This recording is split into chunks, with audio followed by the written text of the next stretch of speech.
Kothari, a student of Children's Academy Group of School. Our today's topic is black holes.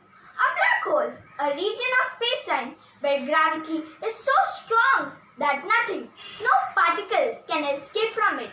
Stellar black holes are made when the center of a very star falls in upon itself. When this happens, it causes a supernova.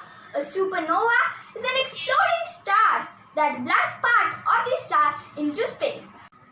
Black holes have a finite lifetime due to the emission of the Hawking radiation. The Hawking radiation is the electromagnetic radiation which is said to be emitted by a black hole. It is also a black body radiation. A black body is a theoretical or model body which absorbs all the radiation falling on it, reflecting or transmitting none.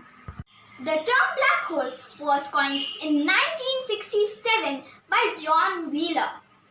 In April 2017, using 8 telescopes around the world in a collaboration known as the Event Horizon Telescope, it was said that it is a luminous gas swirling around the black hole, which was in center of M87, a galaxy 54 million light years away. Their weight is about 10 solar masses, a standard unit of mass in astronomy. You don't return because the tidal force would kill you. Black holes have a theorem known as singularity.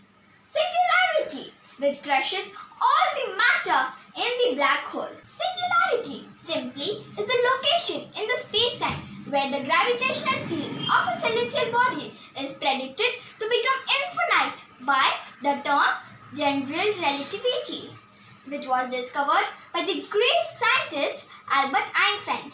General relativity is just the geometric theory of gravitation.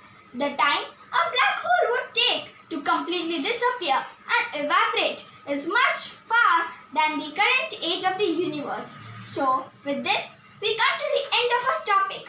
Hope you like this video.